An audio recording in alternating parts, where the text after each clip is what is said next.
Serdecznie zapraszam do odcinka 30 playlisty Polska Bryza pod tytułem Potop, część 8. W poprzednim 29 odcinku opowiedziałem o losach Izabeli Aragońskiej po śmierci jej męża. W tym odcinku opowiem o kulisach zamordowania polskiej królowej Bony Sforcy. Jak wspomniałem w odcinku 27, Bona Sforza została żoną Zygmunta I Starego dzięki manipulacjom Habsburgów i reprezentowała ich interesy na tronie polskim. Wykorzystała swój wpływ na króla Zygmunta oraz prowadziła rozległą działalność polityczną, korzystając z usług przekupionych przez nią polskich szlachciców. Jej specjalnością były intrygi i przekupstwo, a posiadając ogromną władzę, sprzedawała urzędy świeckie i godności duchowne.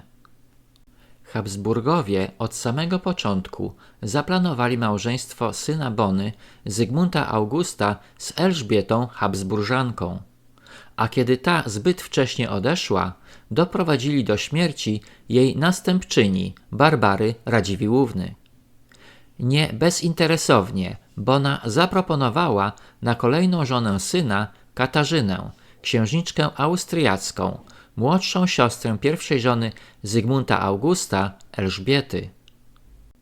Co prawda, opuszczając Polskę w 1556 roku, Bona musiała zrzec się wszystkich posiadanych w Polsce dóbr ziemskich, ale nadal posiadała wiele innych posiadłości zakupionych wcześniej, jak również ogromny majątek wywożony w kufrach. Według historyków wartość majątku wywiezionego przez Bonę do Bari znacznie przekraczał dochód roczny całej Rzeczypospolitej. Do wyjazdu namówił ją szpieg Habsburgów, Jan Wawrzyniec Papakoda, realizujący ich przebiegły plan dotyczący dalszych losów królowej w Bari. Wrogie Rzeczypospolitej działania rodu niemieckiego Habsburgów zaczęły się dużo wcześniej, już za Maksymiliana I Habsburga, który doprowadził do ślubu Bony z Zygmuntem I Starym w 1518 roku. Kolejny niemiecki władca, Karol V Habsburg, był zamieszany w dwa małżeństwa Zygmunta Augusta z księżniczkami austriackimi, Elżbietą i jej siostrą Katarzyną. Jednakże tym, co wysłał swojego agenta Jana Wawrzyńca Papakodę na dwór polski, był Filip II Habsburg, zwany królem arcykatolickim. Królowa Bona została wykorzystana przez kolejnych królów niemieckich, prowadzących wrogą dla naszego państwa politykę, i nadszedł czas odebrania zgromadzonego przez nią majątku, który uzyskała dzięki ich zaangażowaniu. Jednakże przejęcie majątku Bony na terenie Rzeczypospolitej było w dużej mierze niemożliwe. Dlatego też Habsburgowie polecili Papakodzie wywieźć królową do Bari i tam ją zamordować, zmieniając jej testament na ich korzyść. O mordercy Papakodzie poza nazwiskiem niewiele wiadomo. Brak również jego portretów czy zapisków z tamtych czasów. Można przypuszczać, że pochodził z Italii, prawdopodobnie nawet z Bari, które było wówczas własnością Bony. Jego pojawienie się na dworze polskim w osobie dworzanina sugeruje, że był szlachcicem, chociaż jak wiemy tę profesję łatwo można było kupić. Podobno nie znał łaciny, co jest zastanawiające, gdyż to on zredagował, zgodnie ze wskazówkami Habsburgów, testament umierającej królowej. Kiedy Bona ze swoją świtą dotarła do zamku w Bari, Papakoda zajął się realizacją swoich zbrodniczych planów. W spisek na życie królowej byli zaangażowani prawie wszyscy członkowie otoczenia Bony, od zaufanej pokojówki Maryny po osobistego lekarza Antoniego di Matera. Wszyscy zamieszani zostali przekonani za pomocą gróźb i łapówek, a dyrygent całej zbrodni, czyli Jan Wawrzyniec Papakoda, pozostał poza wszelkimi podejrzeniami. Dla pewności Bona Sforza dostała 2 dawki trucizny. pierwszą w kielichu z lekarstwem, a drugą w jej ulubionej potrawie. Kiedy polska królowa leżała półprzytomna w swojej komnacie sypialnej i umierała, prawdopodobnie nadal wierzyła w oddanie i być może w miłość jej dworzanina. W tym czasie papa Koda miał już przygotowany fałszywy testament władczyni, w którym oddawała cały swój majątek niemieckiej dynastii. Dla zastraszenia spiskowców papa Koda zabił lekarza, który podał Bonie pierwszą porcję trucizny i tuż przed śmiercią królowej podyktował w imieniu półprzytomnej, majaczącej Bony jej testament. Podobno nazajutrz Bona odzyskała jeszcze przytomność i zdołała spisać prawdziwy testament, ale nie miało to już żadnego znaczenia, gdyż morderca papa Koda zadbał o zamordowanie wszystkich niewygodnych świadków, mogących podważyć legalność fałszywego testamentu. Wedle sfałszowanego dokumentu cały majątek Bony, łącznie z jej włoskimi księstwami, miał przejść na własność Habsburgów. Oprócz tego szereg posiadłości i całe skrzynie pieniędzy papa Koda zapisał samemu sobie.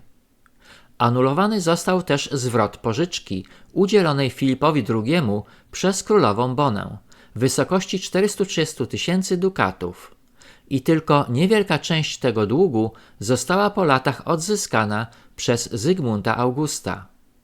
Filip II Habsburg bez skrupułów włączył włoskie księstwa Bony, Bari i Rossano w granice swojego państwa oraz inne ziemie wspomniane w sfałszowanym testamencie. Protesty syna Bony, króla Polski Zygmunta Augusta, jak i jego siostry Anny Jagiellonki na nic się zdały i oboje zostali wydziedziczeni. Jedyne co otrzymali to kilka skrzyń z kosztownościami matki, której majątek uważany był za największą fortunę ówczesnej epoki. Jan Wawrzyniec papa Koda napisał w liście do jednego z ministrów Filipa II: Przez śmierć królowej polskiej wywiązałem się z obietnicy uczynionej dworowi króla jego miłości katolickiego. Za swoje zasługi morderca papa Koda otrzymał wysoką roczną pensję oraz tytuły margrabiego Capurso oraz kasztelana Bari.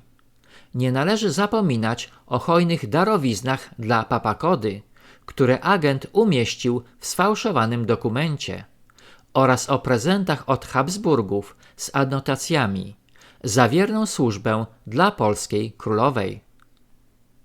Filip II Habsburg był nietykalny i poza wszelkimi podejrzeniami, a wszelkie próby wyciągnięcia jakichkolwiek konsekwencji wynikających z zamordowania Bony podejmowane przez polskiego króla Zygmunta Augusta spełzły na niczym.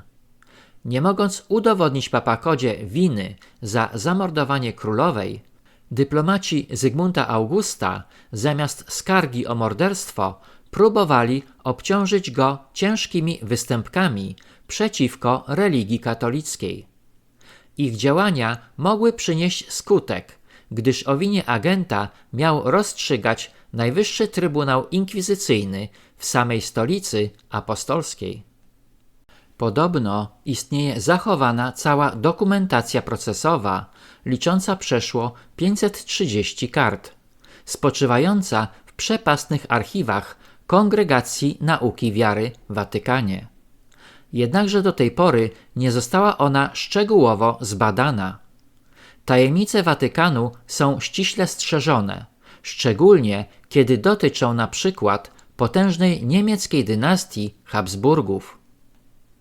Nuncjusz apostolski w Rzeczypospolitej Wincenty Portico przekazał do papieża oskarżenia, że papa Koda, powodowany straszliwą żądzą, pozbawił dziewictwa 70 dziewic i odbywał stosunki homoseksualne ze 100 osobami. Według oskarżycieli agent przejawiał również nieposkromiony pociąg do młodych chłopców i trawił czas na sodomskich praktykach. Nuncjusz pisał, że według jego wiedzy papa Koda tylko w wyjątkowych wypadkach i wbrew samemu sobie uprawiał seks w sposób naturalny. Papakodzie zarzucono również morderstwa, udział w spiskach oraz ateizm. Podkreślano pedofilskie i homoseksualne preferencje Papakody, za co groziła nawet kara śmierci poprzez spalenie na stosie. Pomimo wysiłków polskiego króla i zszargania reputacji agenta, chronił go list żelazny wystawiony przez papieża, który był uzależniony od panującej wówczas dynastii Habsburgów. Tak więc Papakoda bezkarnie powrócił do swoich dóbr, dwukrotnie się ożenił i prowadził spokojny żywot i zmarł z przyczyn naturalnych w 1576 roku. Król Zygmunt August, myślący wyłącznie o odzyskaniu majątku matki, zaniedbał samą królową Bonę, która nie doczekała się pogrzebu po śmierci i była wystawiana przez długie lata niczym atrakcja w zakrystii kościoła świętego Mikołaja w Bari. Podobno, kiedy Mikołaj Radziwiłł przyjechał zobaczyć szczątki królowej, miał powiedzieć, że jej ciało było całe, jeno jedna część wargi wierzchniej się nadpsuła. Po 40 latach od śmierci polska królowa Bona Sforza została pochowana w latach 90. XVI wieku dzięki interwencji córki królowej Anny. Przykład historii życia polskiej królowej Bony ukazuje, w jaki sposób wroga Rzeczypospolitej niemiecka dynastia Habsburgów knuła intrygę pod kryptonimem Bona od samego początku, czyli od małżeństwa Bony z Zygmuntem I Starym w 1518 roku, aż po jej zaplanowaną śmierć 19 listopada 1557 roku w Bari. Ich ostatecznym celem było odebranie bogactwa zgromadzonego przez królową z pomocą agenta Jana Wawrzyńca Papakody, który pod ich ochronnym parasolem nie poniósł żadnych konsekwencji za swoje czyny. Powiedzenie, że bogactwo daje władzę, a władza przynosi bogactwo, nie zmieniło się w ciągu kolejnych stuleci i nadal jest maksymą obowiązującą nie tylko w naszym małym imperium.